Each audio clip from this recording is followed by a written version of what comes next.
Well, hello! Welcome back to another video, guys. If you're new to this channel, my name's Iris. I'm an incoming freshman at Stanford studying who knows what. In this video, we're going to be talking about the SAT and ACT. So personally, I got a 1550 on the SAT and ACT on the ACT, 35 on the ACT.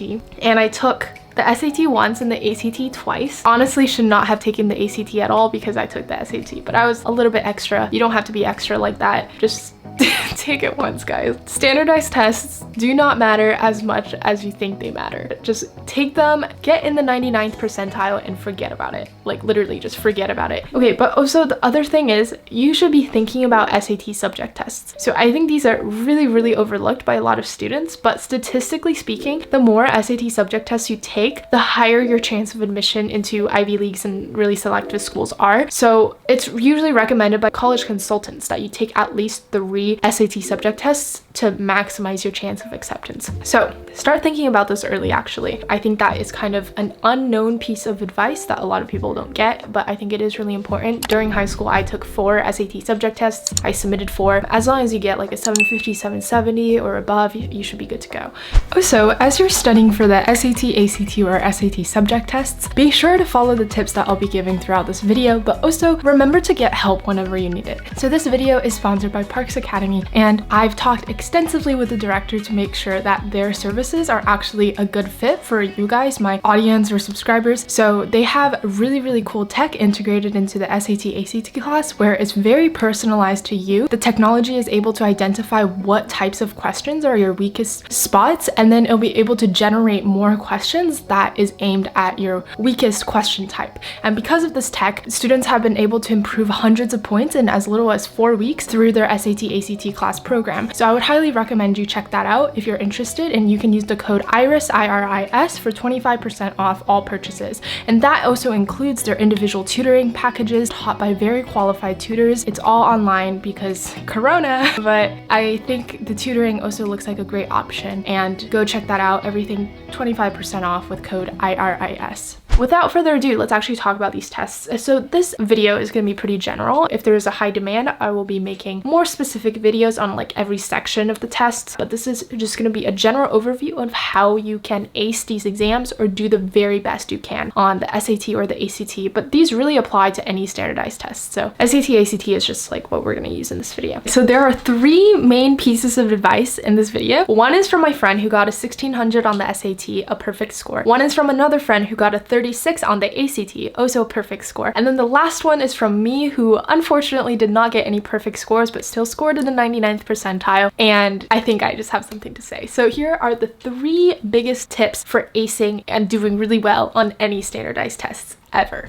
Okay, so the first one is timing. This is something people don't talk about enough, I think, but this is what my friend who got a perfect score on the SAT said. He said the most important factor that contributed to his perfect score was the timing of when he took the test. So I think this piece of advice is more for underclassmen who do have the luxury to like pick when they take the test, and less so for seniors or juniors who are kind of like crunching for time and just need to take it and get it over with. So what my friend said is to take the SAT the fall of your sophomore year. This is because during the fall of your sophomore year, you get to take the PSAT. And if you value the SAT more, then you should take it after the PSAT, because the PSAT will be like a real life practice exam for the SAT. And if you value the PSAT more, then you can take the SAT first as a practice for the PSAT. Now, for those of you who don't know, the PSAT is like a test that is, it's like the preliminary SAT. I don't think that's what it stands for, but it is basically like the child or like the lighter version of the SAT, but it's very similar, also designed by College Board. And what it's used for primarily is getting you the National Merit Scholarship, which is this fully funded scholarship to a lot of state schools. So if you're interested in getting this full scholarship to a lot of state schools in the United States, then you should definitely be taking the PSAT and trying to score as high as possible. So for my friend, he really cared about the SAT more, but he also cared about the PSAT. So he ended up taking those back to back with the SAT after the PSAT, and he just thought that the practice from the PSAT was invaluable, and that really pushed him to get that perfect score. Another Another boost for taking it fall of your sophomore year is that you'll have plenty of time to retake the exam in case the first time you took it, it's not ideal. And this is because by the time you're a junior and even a senior, your academics in terms of the classes you're taking at school, the AP or IB curriculum that you're taking, as well as like subject tests and everything, it's just gonna really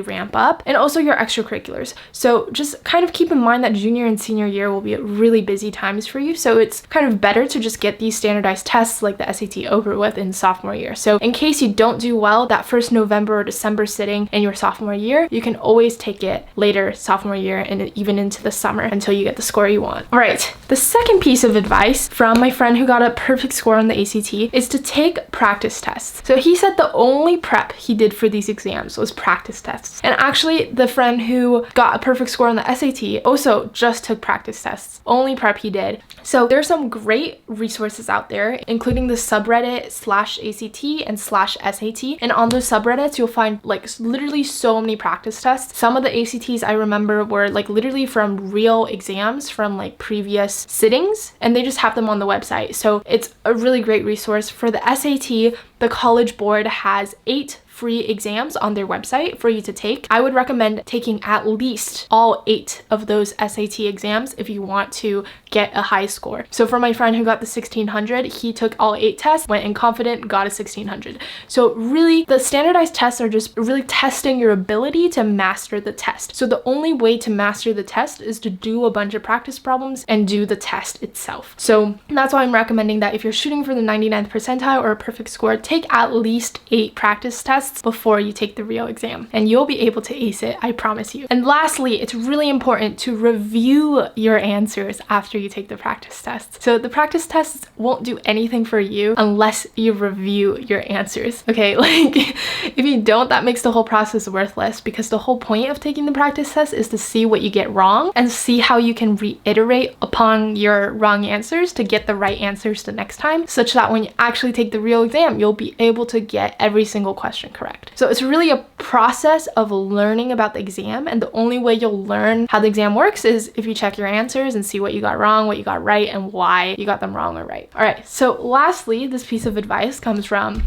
the one and only, just kidding, I'm not, this is sarcasm right here, okay? I think a lot of people don't get my sarcasm, but it's basically me bragging about myself, or me being like really, what's the word of opposite? Sarcastic? I think that is what sarcastic means, but I'm just like, yeah, I just say like the opposite of what I mean, but I think my tone of voice just doesn't come across. Anyway, the last piece of advice I have for you guys is mindset. So this is a theoretical piece of advice, but I think it is actually the most important piece of advice, because without the right mindset, you cannot accomplish anything. So when I was preparing for these standardized tests, I would have a notebook, and at the front of the notebook, I would write out my goal. So I would have the score that I want, and usually you want to shoot higher. You want to shoot for the stars and land on the moon. So I said I wanted to get a perfect score, and I ended up getting a really close score to a perfect score, but it's not perfect. So, you know, I landed on the moon. Anyway, you want to have that goal in mind, and you can almost manifest that score by like looking at yourself in the mirror and say, I am a perfect SAT scorer, or I am a perfect ACT scorer. I ace my exams. So literally say that to yourself every single day in the mirror, and that will gradually become part of your identity, such that when you're doing these practice tests, when you're in the exam room, you think of that as your identity and you will act accordingly. And what happens is you actually get a really high score. So that manifestation, the mindset, is really important. And another thing is to understand your motivations behind what you're doing. So I know a lot of you guys don't like standardized tests. I do not endorse them either. I hated them. But the way that I kind of got over that was I talked about, or I wrote down the reasons why I was taking the test. So my motivations for getting a perfect score on the SAT was so that I could go to a great university and meet the type of people who I vibe with, or go to an academically challenging place such that I can thrive intellectually, such that I can can learn what I want to learn such that I can get the best education in the world. So these were like the motivations behind why I was taking the test. And I knew the test was just a means to an end, and I just wrote down my end goal, right? Like, this is what I want.